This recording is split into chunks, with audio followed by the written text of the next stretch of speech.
Right. Let's dive straight into this. Welcome to today's Explainer, where we're going on a really fascinating exploration of the extreme psychological and financial lengths of modern digital entertainment. We're looking at a world where your sanity is literally the ultimate currency. We're going to kick things off with a simple but honestly a psychologically devastating question. It's the kind of question that defines today's highest stakes internet challenges. Would you survive 100 days in a box for $500,000? YouTube megastar Mr. Beast threw down this exact gauntlet. Think about it. What if all you had to do to get $500,000 was, well, absolutely nothing? Just exist. I mean, $500,000. That staggering sum is exactly what two complete strangers, Bailey and Susie, were offered. But of course, there's a catch, right? They had to endure 100 days together inside a blinding white isolation chamber. We're talking zero phones, absolutely no sunlight, no clocks to tell the time, and a daily diet of the exact same canned chicken. And the kicker? If just one of them taps out, they both walk away with absolutely nothing. Section 1. Extreme Digital Stakes. So before we really get into the nitty-gritty of human physical isolation, let's set the stage a bit. We need to look at the gamification of money in this digital era. Like, how did we even get to a point where $500,000 is just sitting in a vault outside a white cube? Well, digital skills now yield absolutely ridiculous payouts. Take a recent Mr. Beast competition, for example, where Minecraft builders were fighting for escalating prizes. It started out super small, literally a $1 payout for a basic digital island. But it climaxed in this intense $25,000 battle between two gigantic, hyper-detailed digital spaceships. I mean, one of them even had a working plasma cannon and a giant robot. The stakes in digital entertainment are just escalating at a dizzying pace right now. Section 2. The toll of physical isolation. Now, here's where it gets really interesting. The true extremes of the attention economy, they require way more than just digital building skills.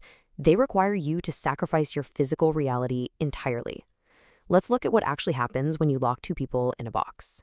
This raw quote from Bailey completely captures that descent into madness.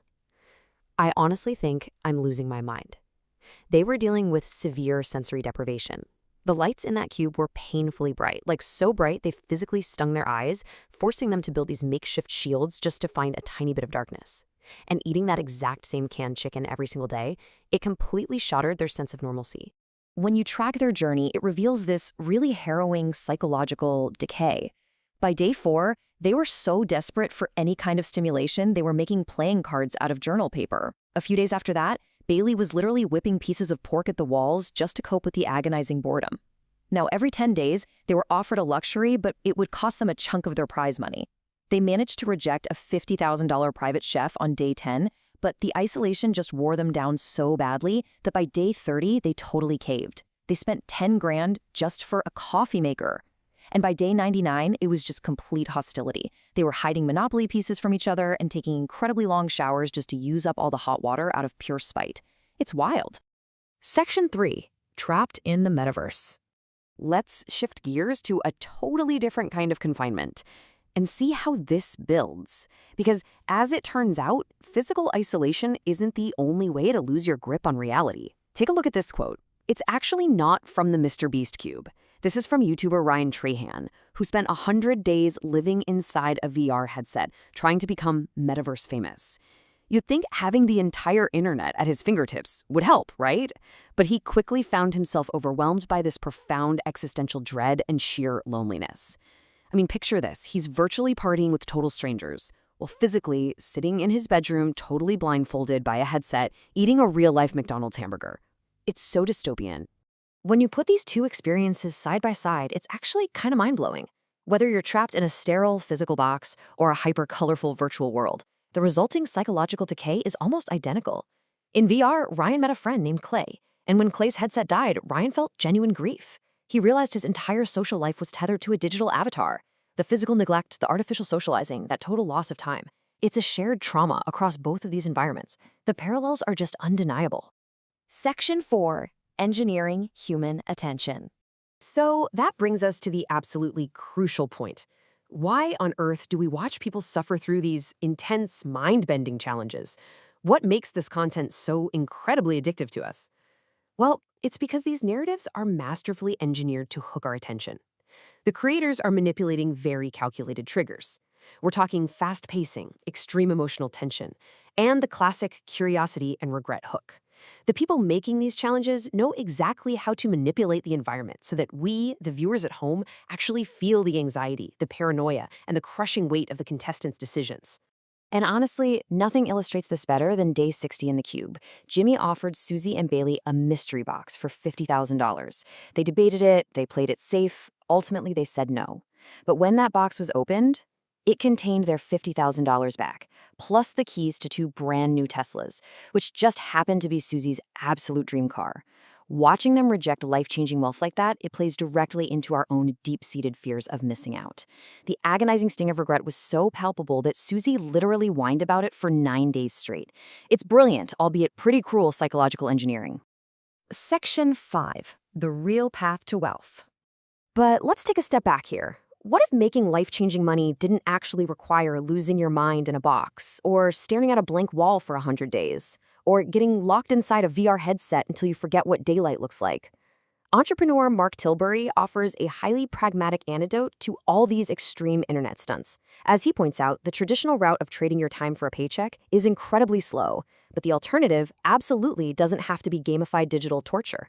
Tilbury provides a sustainable framework for building actual, predictable wealth. Now, what's really fascinating about his methodology is just how profoundly boring it sounds compared to a Mr. Beast challenge. And honestly, that's exactly why it works. It's not one big viral moment, it's hundreds of small actions repeated every single day. Tilbury's method breaks down into 3 simple steps. First up, consume. You learn a high-income skill, like coding, video editing, or high-ticket sales. Second, apply. You test those skills out in the real world, you let yourself fail a few times, and eventually you start charging clients. And third, educate. You scale your expertise by teaching others, which creates predictable, recurring revenue. This repeatable 3-step cycle is Tilbury's roadmap to reliably generating over $10,000 a month. And the best part? It completely bypasses the psychological warfare of those internet survival challenges. Look, it absolutely requires discipline, but it yields consistent results. Because as we know, progress isn't always visible right away. Sometimes the biggest growth happens when it feels like nothing is happening at all. You just have to keep at it. To really hammer home the extreme contrast here, let's look at how that 100-day isolation challenge actually ended. After surviving the full 100 days, Bailey and Susie were hit with the ultimate moral dilemma: split or steal. If they both hit split, they share the remaining $360,000. But if one hits steal, they take it all. And if they both hit steal, they walk away with absolutely zero. Think about that. They survived 100 days of psychological torture only to have their entire fate rest on a single gamified button press. By the way, spoiler alert, they both chose split, thank goodness. So what you really should take away from this explainer is the stark choice we're presented with in today's attention economy. Over on the left, you've got the destructive allure of digital lotteries, enduring extreme psychological challenges, complete isolation, and relying on one massive viral moment for a gamified payout. But on the right, you have the grounded, disciplined path, the path of real skill building for predictable, long-term freedom. Ultimately, the most valuable lesson here isn't figuring out how long you can survive in a blinding white box or how many days you can endure a virtual reality metaverse. It's about how strategically you can navigate the modern economy. So it leaves us with a pretty heavy question. Which path will you choose? Will you gamble your sanity for a single viral payout, or will you build the daily discipline to secure your own freedom? Take some time to really think about that. Thanks so much for joining me on this explainer, and I'll catch you in the next one.